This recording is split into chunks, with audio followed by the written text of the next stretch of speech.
And in this series of 2 videos, we are going to understand all 12 steps in detail. I will explain each step with forms and description so that you can easily make such documents and implement these steps in any organization involved directly or indirectly in a food chain. In order to understand what is HACCP and what is the unique concept and importance of HACCP, please watch my video in my channel with the video title What is HACCP. I will complete HACCP in 2 parts. So in this first part includes first 5 steps of HACCP, and in next video I will explain the remaining 7 steps, which are also known as 7 principles of HACCP. So the request is to watch both the 2 parts completely, and it is better if you just not only watch this video but also note things so that you get the 100% results from this video. So the first step of HACCP is assemble a HACCP team. The first task is to develop a food safety team because all other 11 steps of HACCP will be developed, implemented and managed by this team. So there is a huge responsibility on the shoulders of HACCP team. So in developing a food safety team, organization or management should consider that members of food safety team are multidisciplinary. Multidisciplinary means members should be selected from different departments of the organization, and the reason for this is to get the inputs and feedbacks from all the departments in order to conduct an appropriate hazard and risk assessment in later steps, which is step 6 and 7, which we will cover in next video. Now, who should be the members of HACCP team? The members which are appointed as HACCP team shall have specific knowledge of HACCP, product and process of their industry. Organization should maintain the competency record of the members of food safety team. The HACCP team shall have a team leader. It is also called HACCP team leader or food safety team leader. Food safety team leader is a person who should be responsible for managing and organizing the work of the food safety team, ensuring relevant trainings and competencies for the food safety team, reporting to top management on the effectiveness and suitability of the food safety management system.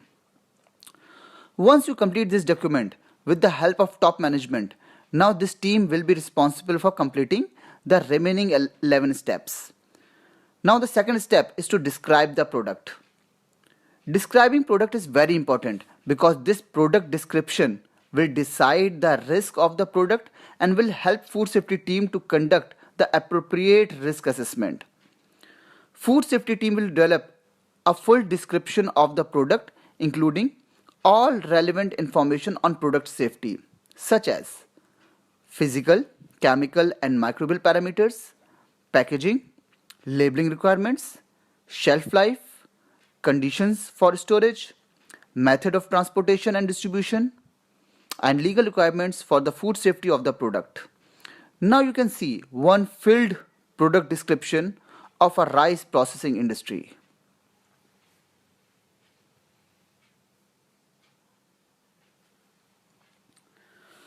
Third step is to identify the intended use of the product.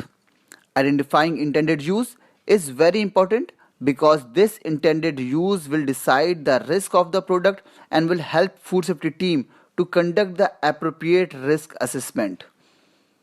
Food safety team needs to describe the projected use of the product made. It should also mention the expected consumer of the product and which consumer product should avoid the product. Example, if product has a high sugar content, mention that it is not suitable for diabetic patients. Let's take an example of a cooking oil. What should be the intended use here? Intended use of cooking oil is product is used as cooking medium to cook various types of dishes and for frying purpose. The expected consumer usage is by all section of population unless otherwise contraindication for medical or other reasons. You can make a separate document for intended use or just add one more row or section along with product description to define the intended use. After these 3 steps, the fourth step is process flow chart or process flow diagram. Process flow diagram is a systematic presentation of the sequence and interaction of steps in the process. It provides the graphical representation of the process flow. Flow diagram is another important document which is used when conducting the hazard analysis and risk assessment, which is steps 6 and 7. Food safety team will develop a clear, accurate and sufficiently detailed process flow diagram which includes the sequence and interaction of the steps, outsourced process, raw materials, ingredients, packaging materials enters the flow, reworking take place, waste released or removed. On-site confirmation of flow diagrams. Fifth step is to verify the accuracy of process flow diagram. And why this is important?